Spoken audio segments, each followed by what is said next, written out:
De façon générale, le but visé est de faire un partage d'idées et d'expériences avec les 75 participants que nous avons dans cette salle ici, au siège de la Banque africaine de développement, pour parler de tous les défis qui se posent à la conception, la production, l'approvisionnement, la distribution et l'utilisation des livres, principalement ceux dans les langues africaines, les langues maternelles, qui sont en fait les langues qui sont comprises et qui sont parlées par les enfants, surtout ceux de bas âge. Parce que comme nous le savons tous, un pays ne peut se développer d'abord qu'à travers ses langues.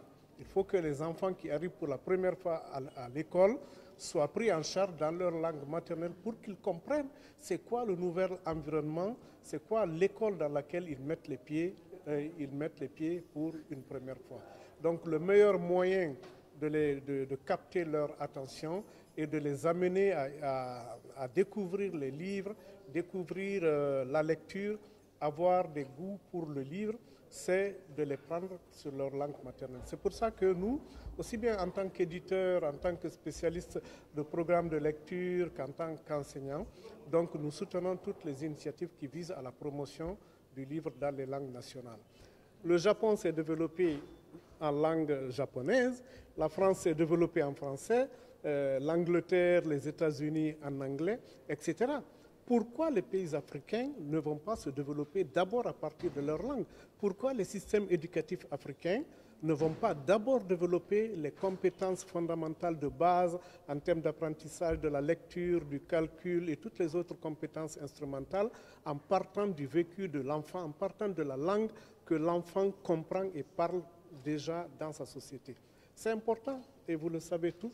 Toutes les études qui ont été menées jusqu'à aujourd'hui, que ce soit par l'UNESCO, USAID, toutes les organisations internationales qui soutiennent le secteur de l'éducation de base, ont prouvé à suffisance qu'un enfant qui apprend dans sa langue réussit beaucoup mieux et a des aptitudes de se maintenir à l'école qu'un enfant qui apprend dans une langue qui lui est étrangère.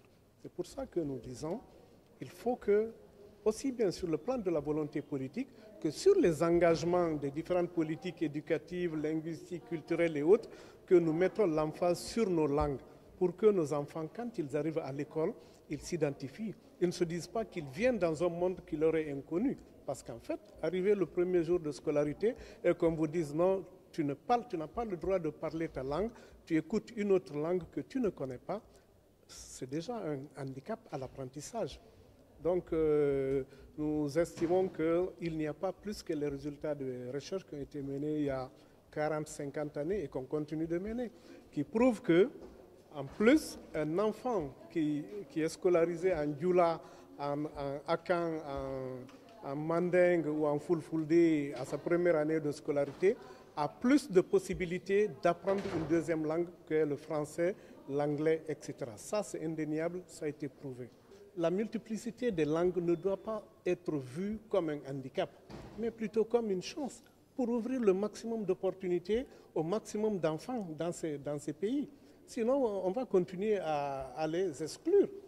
Pour dire qu'un enfant qui ne réussit pas en français, et nous savons tous aujourd'hui que tous les tests qui sont mis, que ce soit le PISA ou autre à l'échelle internationale, prouvent que jusqu'à la fin de l'enseignement secondaire, vous avez très peu d'enfants qui lisent et qui comprennent correctement un texte en français. Pensez-vous que cela aurait été le cas si c'était dans leur propre langue maternelle? Non, c'est évident. Parce qu'ils auraient appris beaucoup plus rapidement et beaucoup plus en profondeur. Donc moi, je crois qu'il faut plus voir la multiplicité des langues comme un enrichissement, comme une valeur ajoutée en termes éducatifs qu'en termes d'obstacles. Même si je comprends bien ce que vous voulez dire aussi, c'est que à un moment donné, compte tenu des moyens disponibles, compte tenu du nombre d'enseignants disponibles, compte tenu du fait qu'il faut beaucoup plus de matériel pour autant de langues, qu'il faut peut-être arriver à une négociation. Moi, je parle plus de négociation que de décision brusque d'exclusion de langues. On peut négocier et dire qu'on va sélectionner des langues qui sont comprises par la majorité de la population et mettre l'emphase là-dessus. Mais ça, c'est une question de choix national. C'est une question de décision locale. On ne peut pas généraliser. Ce n'est pas parce qu'au Kenya ou en Tanzanie, on peut dire tout le monde comprend Kiswahili, on va tout faire en Kiswahili. Mais les autres vont se dire, et nous autres? Tout le monde a raison. Notre première source d'identification, c'est notre langue maternelle. On est d'abord ce qu'on parle, ce qu'on entend, ce qu'on comprend, avant de s'ouvrir sur d'autres. Donc ça, il y a aussi l'aspect culturel, l'aspect politique, je voulais dire, de la question, au-delà de l'aspect strictement culturel.